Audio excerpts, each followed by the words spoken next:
राज्याच्या राजकारणातून एक मोठी बातमी आहे। मतदार याद्यांमधील घोळाचा विरोधकांना झालेला लाभ हा आम्ही चव्हाट्यावर आणू असं मुख्यमंत्री फडणवीसांनी म्हटलंय।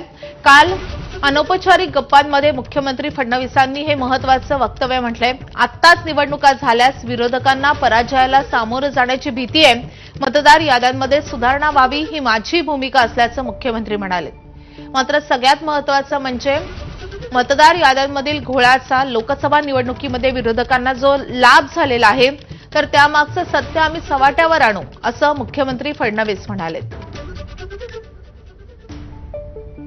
तर अतिशय महत्त्वाचं विधान मुख्यमंत्र्यांचं आलेलं आहे। विरोधकांकडनं आता मतदार याद्यांमधल्या घोळासंदर्भात वारंवार विधानं केली जातात। 1 नोव्हेंबरला सर्वपक्षीय मोर्चाचंही आयोजन करण्यात आलेलं आहे। राज ठाकरे या संदर्भात आक्रमक झालेले आहेत। उद्धव ठाकरे देखील याच मुद्द्यासंदर्भात एक महत्त्वाचा मेळावा घेणार आहेत। या सगळ्या राजकीय आरोप प्रत्यारोपांच्या पार्श्वभूमीवर मुख्यमंत्र्यांचं अतिशय मोठं विधान समोर आलेलं आहे आणि मतदार याद्यांमध्ये सुधारणा व्हावी ही माझी भूमिका आहे असं मुख्यमंत्री म्हणतायत।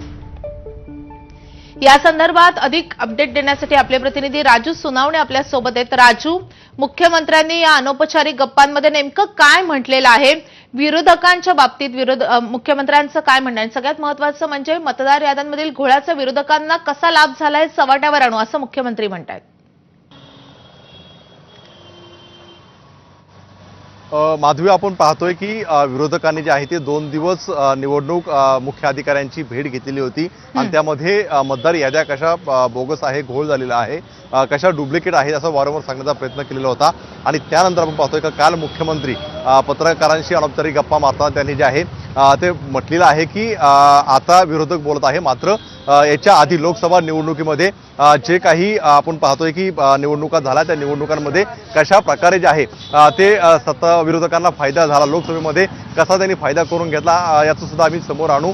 कशी एकाच घरामध्ये अनेक मतदार आहेत हे सुद्धा आम्ही सांगणार आहोत। थोड्या दिवसानंतर आम्ही सगळं चव्हाट्यावरती आणू असं मुख्यमंत्र्यांनी अनौपचारिक गप्पामध्ये म्हटलेलं पाहायला मिळते। याच्या आधी सुद्धा पाहतोय का नितेश राणेंनी सुद्धा यावरती भूमिका मांडलेली होती का तुम्ही फक्त हिंदूंच्या मतांची जे आहे ते मतदार यादी बाहेर काढताय, मात्र मुस्लिमांचे अनेक मतदार जे आहेत त्यांची यादी तुम्ही बाहेर काढत नाहीये, त्याच्यावरती सुद्धा आम्ही जी आहे ती यादी बाहेर काढू।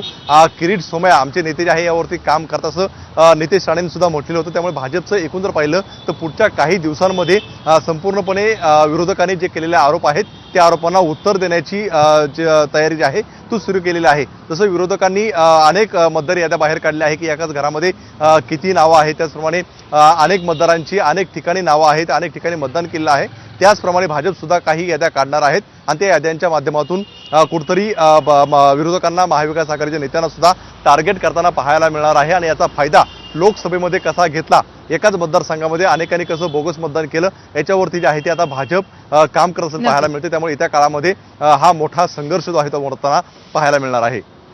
नक्कीच या आरोप प्रत्यारोपांचं आता नेमकं काय होतं या आगामी निवडणुकांमध्ये पाहणं महत्त्वाचं ठरणार आहे। राजू, धन्यवाद या सगळ्या सविस्तर माहितीसाठी। आता ठाणे